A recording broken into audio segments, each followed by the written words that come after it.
हमारे इस पहले प्रोग्राम में हम तीन एलईडीज़ को डिफरेंट टाइमिंग से ग्लो कराकर चेक करेंगे। इससे पहले हम अपने दो बॉडीज़ देखेंगे। कोडिंग के अंदर जो दो मेन बॉडीज़ हैं वो है सेटअप की बॉडी, और जो सेकंड बॉडी है वो है लूप की बॉडी। जो कोड हमें एक दफ़ा चलाना है, मतलब पिंस को कंट्रोलर को इनिशियलाइज करने के लिए यूज़ करना है, वो हम सेटअप की बॉडी में डालते हैं। जैसे अगर हमें तीन एलईडीज इस प्रोग्राम में चलानी है तो उन तीनों एलईडीज को हमें आउटपुट इनिशियलाइज करना है, तो वो एक दफ़ा हमें एग्जीक्यूट करना है तो हम उसे सेटअप की बॉडी में डालेंगे। और ऐसा कोड जिसमें हमें बार बार कोड को चलाना है, मतलब एलईडी को 500 मिलीसेकंड के लिए ऑन रखना है और 500 मिलीसेकंड के लिए ऑफ रखना है, और अगेन यही काम हमने बार बार रिपीट करना है, तो उसको हम लूप की बॉडी में डालेंगे। तो लूप की बॉडी वो होती है जो इन्फिनिटी टाइम्स चलती रहती है जब तक कंट्रोलर बंद ना हो जाए, और सेटअप की बॉडी सिर्फ एक दफ़ा इनिशियलाइज के वक्त एग्जीक्यूट होती है। अब इस प्रोग्राम के अंदर हमने ऊपर तीन variables LED underscore red, LED underscore green और एलईडी अंडरस्कोर ब्लू की वैल्यू 7, 6, 5 इनिशियलाइज की है। इस में जो पहला सबसे हमारा फंक्शन यूज हुआ है वो इस्तेमाल हुआ है pin mode. Pin mode basically किसी भी डिजिटल पिन को इनपुट या आउटपुट इनिशियलाइज करने के लिए इस्तेमाल होता है। इसके दो आर्ग्यूमेंट्स हैं। पहला आर्ग्यूमेंट बताता है कि हमने कंट्रोलर की कौन से पिन को इनपुट या आउटपुट बनाना है।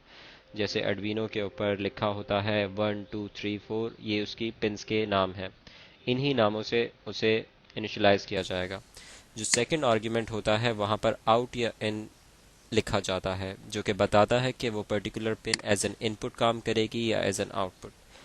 हमारे केस में हमारी इस पहली लाइन में एलईडी अंडरस्कोर रेड को आउटपुट बनाया गया है, जिसमें एलईडी अंडरस्कोर रेड की वैल्यू है 7।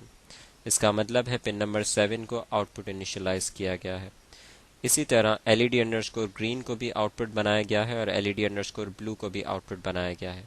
मीन्स पिन नंबर 7, 6, 5 को हमने आउटपुट इनिशियलाइज किया है।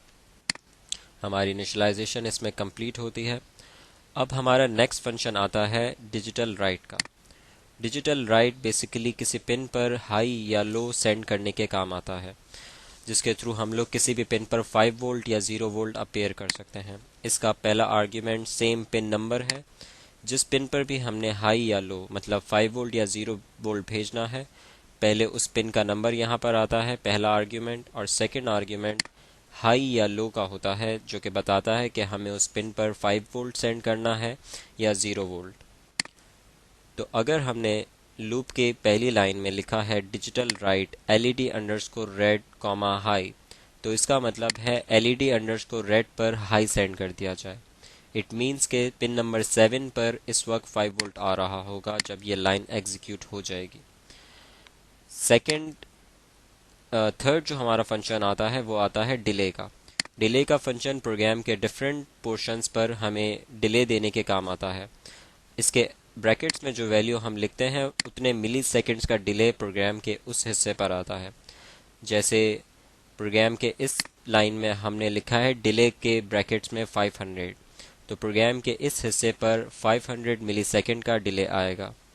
Digital underscore right LED red को जब हमने लो किया तो वो रेड हो गई। अगर अब हम इस पूरे कोड को एक साथ पढ़ें तो पहले 500 मिली सेकेंड तक एलईडी रेड हाई रहेगी और अगले 500 मिली सेकेंड तक एलईडी रेड लो हो जाएगी। उसके बाद सेम प्रोसेस ग्रीन पर होगा और उसके बाद सेम प्रोसेस ब्लू एलईडी पर होगा। उसके बाद लूप ख़त्म होता है तो ऑटोमेटिकली ये लूप अगेन शुरू से स्टार्ट होगा और इन्फिनिटी टाइम्स चलता रहेगा जब तक कंट्रोलर ऑफ नहीं हो जाता। इस प्रोग्राम को कंट्रोलर में बर्न करने के लिए हम अपलोड क्लिक करेंगे। इस प्रोग्राम का सर्किट यहाँ हम देख सकते हैं, जिसमें हमने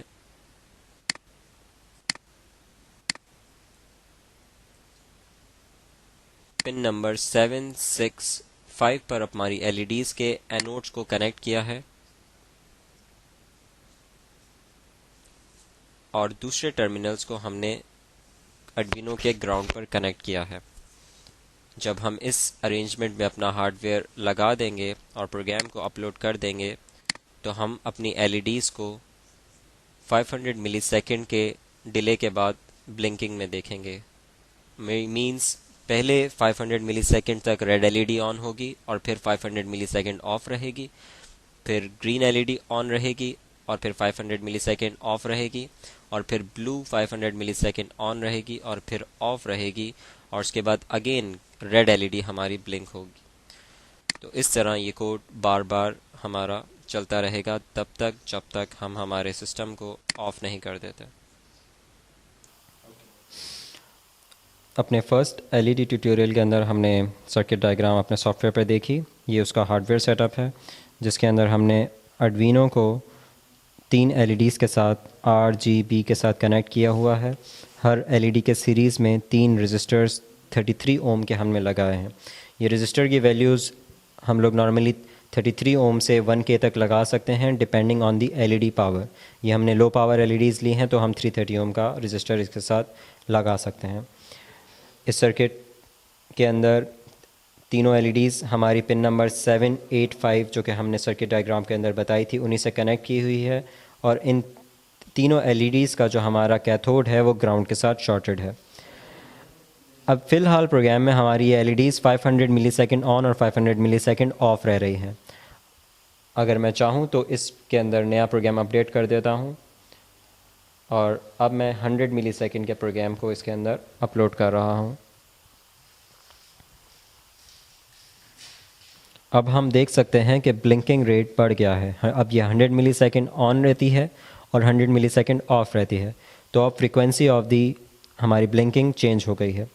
तो सेम प्रोग्राम के अंदर हम लोग डिफरेंट डिलेज़ के साथ इस एलईडीज़ के ब्लिंक को कंट्रोल कर सकते हैं और इसके डिफरेंट पैटर्न्स को भी कंट्रोल कर सकते हैं।